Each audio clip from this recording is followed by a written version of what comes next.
Assalamualaikum.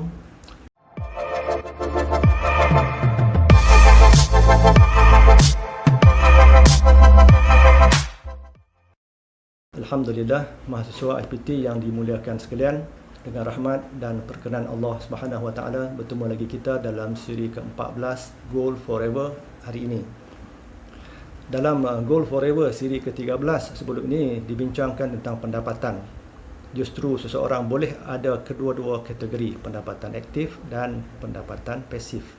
Pada pandangan saya, pendapatan pasif menjadi lebih penting hari ini berbanding dahulu kerana susut nilai bagi mata wang kertas yang dijangka lebih ketara di masa hadapan. Rujuk Goal Forever siri ketiga sebelum ini. Selepas bergraduan, seseorang siswazah akan mulakan kerjaya. Pada ketika ini, apa yang penting adalah financial statement. Selain pendapatan dan perbelanjaan, ada dua item utama dalam financial statement, iaitu kolom asset dan kolom liability. Apa yang membezakan si kaya dengan golongan M40 dan B40 adalah si kaya ni mengumpul aset.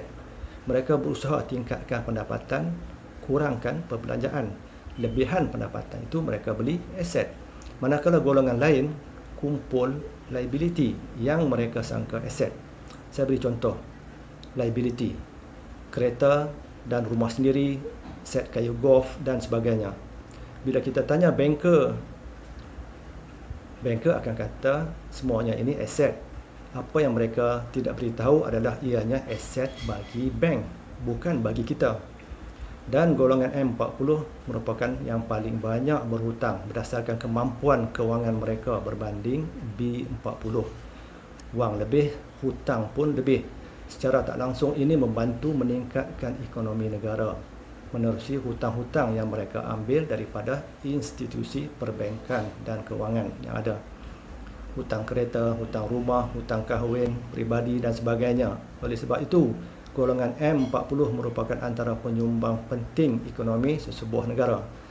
Nampak macam berhutang baik untuk negara, di mana ukurannya ialah lebih banyak hutang, maka lebih tinggi pertumbuhan ekonomi bagi negara.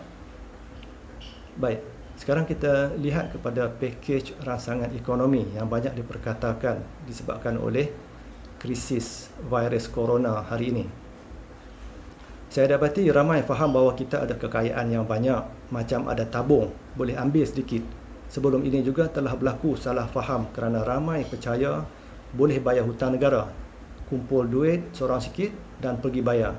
Sehingga profesor pun ada yang terpedaya. Itulah realitinya. Begitu juga dengan negara yang turut berhutang. Setiap tahun negara menambah lagi hutang. Bila nak habis bayar? Apa kesudahannya? Ya, kita ada persoalan di sini.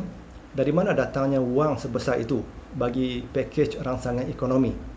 Melebihi 100 bilion ringgit. Hakikatnya wang diperolehi menerusi hutang. Negara akan berhutang. Rujuk petikan berita harian 14 Mei yang lalu. Gubernur Bank Negara membincangkan tentang isu pinjaman. Digariskan ada dua isu yang disebutkan di situ, iaitu Malaysia bukannya satu-satunya negara yang melaksanakan pakej ini, dan yang keduanya yang digariskan juga adalah pinjaman tambahan. Ini bermaksud kerajaan akan meminjam jika didapati jumlah wang dalam pakej rangsangan yang diumumkan sebelum ini tidak mencukupi. Kerajaan akan meminjam lagi. Kerajaan akan meminjam daripada mana? Meminjam daripada institusi-institusi di bawah kerajaan. Apa yang disebut sebagai kekayaan 2 trilion tersebut bukan dalam bentuk tunai, bukan dalam bentuk mata wang kertas. Sebahagian besarnya adalah dalam bentuk aset. Sebab itu kerajaan PH sebelum ini terpaksa berhutang untuk tampung kekurangan daripada kutipan GST yang mereka sifarkan. Sekejap. Bukankah sebelum ini saya katakan bahawa golongan M40 bantu rancakkan pertumbuhan ekonomi negara menerusi hutang-hutang mereka? Bukankah hutang suatu yang tidak disukai oleh agama Islam dan Allah Subhanahu wa taala? Bukankah Nabi SAW pernah ajarkan doa khusus kepada seorang sahabat yang diselubungi hutang? Tapi hari ini setiap orang ada hutang. Justru ada istilah hutang keliling pinggang. Realitinya, apabila berhutang, kita sandarkan maruah dan bergantung pada orang lain, dan ini boleh membebankan. Kemuncaknya ialah apabila kita hadapi kesukaran bayar balik bila tiba masanya. Mungkin ada yang terpaksa buat hutang baru untuk bayar hutang lama. Ada yang bergadai. Contohnya, sebahagian aset seperti tanah nenek moyang kita berpindah milik akibat tidak mampu bayar hutang. Ringkasnya, sistem ekonomi moden hari ini dibangunkan menerusi hutang. Kekayaan dinilai di sudut hutang. Amerika yang merupakan negara yang dikatakan terkaya juga, mereka juga paling tinggi berhutang. Hakikatnya, dunia hari ini, negara dan individu semuanya berhutang. Sehingga hutang itu dinilai sebagai baik, sebagai petunjuk pertumbuhan ekonomi yang positif bagi sesebuah negara. Fikir-fikirkan pelajar-pelajar IPT sekalian. InsyaAllah pelajar-pelajar IPT, berjumpa lagi kita di sesi perkongsian yang akan datang dalam siri Goal Forever. Nantikan sesi berikutnya.